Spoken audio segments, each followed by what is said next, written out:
Have you ever watched those blockbuster Hollywood movies and thought, man, I need that juicy background blur with that cinematic anamorphic vibe? Then Google the lens price and realize you need to sell a kidney, your dog, and maybe a distant relative to afford it. Just when you think about starting a GoFundMe, you find out the thing won't even fit on your $100 Facebook marketplace scam.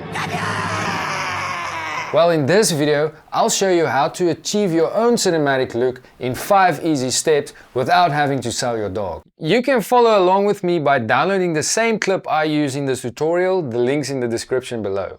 Let's go! Okay, our clip is now imported into a new project. Let's set it all up before we start with the steps. Trim about 2 seconds from the start of the clip and make the clip about 4 seconds long. And then in the inspector window in the transform tab, pull the Y position down to around -130. This is so our subject's head don't get cut off when we add the letterbox effect later on.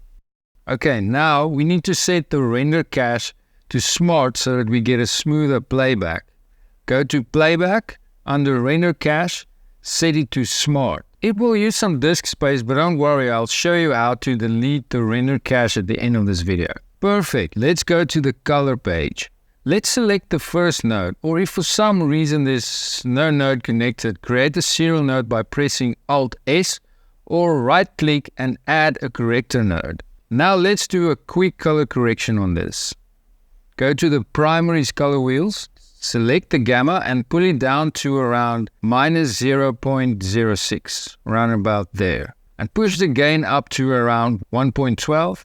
And set the saturation at 70.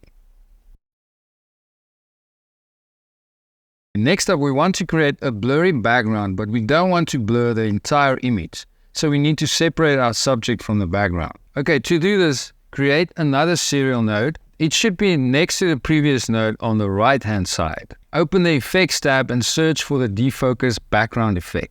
Drag it onto the node. Now nothing will happen yet. We first need to key out the subject with the magic mask. Open the magic mask section at the bottom of the screen and on the right hand side select the person mask. When you hover your mouse over the screen, it should show the qualifier tool by default. If nothing shows, click on the drop down list below the timeline viewer and click on the qualifier tool. Now click and drag with your mouse to select the subject that you want to mask out. In this case, let's key out this guy. To view your selection, activate the toggle mask overlay button right here. Everything that is selected should now be red. You can further finesse this by using the sliders right here and by selecting the better option under quality. Let's select this option now. Now we need to apply motion tracking so that the mask remains throughout the entire video. To do that, let's click on this icon with 2 arrows. It should now track the mask forwards and backwards automatically. You can now deselect the mask overlay again. Okay, with our background now separated from the subject, let's get that signature blur we want. Let's use the defocus background effect and create the anamorphic blur. Zoom into our image by hovering over the image and scroll with the mouse wheel. Click the mouse wheel and drag the image to the right. Let's focus on one of the lights. Then when you select the anamorphism slider and pull it all the way to the end, it creates that oval type of bokeh that we want, but it's the wrong way. It needs to be vertical. So let's pull this all the way down. Now above Advanced Options, under Effects, pull the blur slider upwards. Now we're getting there. Yeah, that looks better. Right about here looks good, around 0.700. To zoom back out, press Z on your keyboard. Now we need to make the background a little bit darker and give it more contrast without affecting our subject. So let's create another node and then let's track him again exactly like we did in the previous node. So go to the magic mask, select the keyer and select him again, and then let's press, make sure the quality is on better, add a little bit of denoise there, and then let's track him forward and backwards. Click on the invert mask button and deselect the toggle mask overlay next to it. Then go to the primary's color wheels and set the gamma to -0.13 and the gain to around 0.90. That looks good. Let's create that iconic lens flares. Create another serial node, make sure it's selected, then go to the Effects tab and select the Lens Flare effect. A flare should appear now in the viewer. By default it's star shaped, we don't want that. Let's create an anamorphic flare. Under the Lens Flare preset, select Anamorphic Handycam. That looks better already. Let's fine tune it a bit more. Now turn on the light source masking function by checking this box and set the mask threshold to around 0.300. This will enable it to only flare on the brightest area of the clip, so when I move the flare towards the man, the flare will basically disappear. Let's put the flare over this structure over here. Now under global corrections, set the global scaling to around 800, turn the anamorphism up to around 2.1, and then turn the global defocus to 0.1, and now turn the saturation down to around 0.600. Nice, it's starting to look like something already. When you play the clip now, the flare should disappear behind the structure and reappear at the end, but it's moving, so we need to track the flare so it looks a little bit more realistic. So first, let's switch the flare off so we can see where we want to track, or you can press Ctrl D to deactivate the node, and then go to the tracker window, click on the effects plus icon right here, and then select the mouse with the cross icon at the bottom here. A blue cross should now appear on the screen. So let's move the cross to the light area in between those two structures. Now select this tracker button with the two arrows so we can track it forward and backwards. That should track perfectly once it's done. Now let's turn on the flare again and see if the tracker worked properly. Perfect.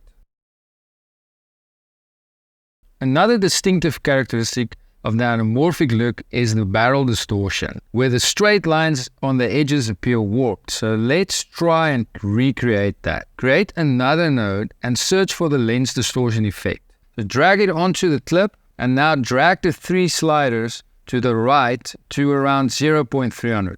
That should be fine. We don't want to overdo this effect. Just a subtle change would go a long way. So this is actually called a pincushion distortion, where the lines curve inward towards the center of the image. If you'd like to create a barrel distortion where the lines curve outwards, you can go to the sizing tab under distortion and set the value to around -100. Just keep in mind that you may have to retract the flare and the magic mask again. So we'll stick with the pincushion distortion for now.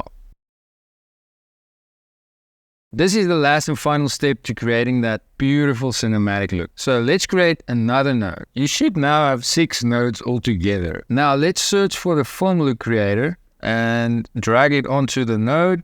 Under film look, in the core look drop-down menu, there's a couple of different looks to choose from.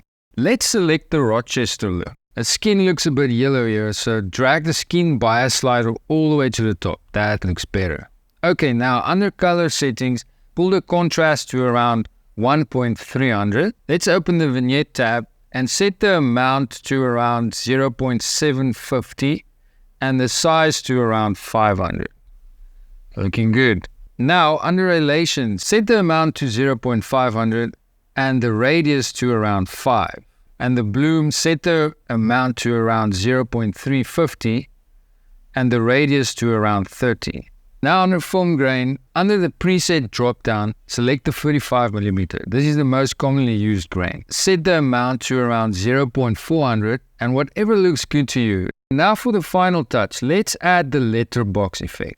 Under Film Gate, check the Enable Film Gate box. The most popular preset is the 2.4:1, so let's select that, and then uncheck the Enable Curvature box. Okay, as promised earlier, let me show you how to clean up your render cache. Go to Playback and click on Manage Render Cache. This is now a list of all your projects. Go to the right, under Render Cache, click on this upward arrow so that it now shows downward. This will now show all the projects, ranked from the one with the most cache at the top to the one with the least at the bottom. To clear the render cache, mark the checkbox next to your project's name and then click on Clear Selected Cache.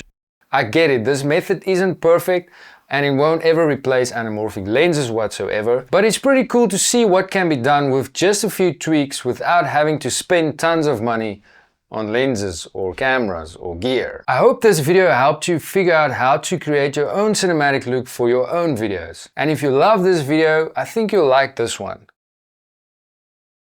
Thank you for watching. See you in the next one.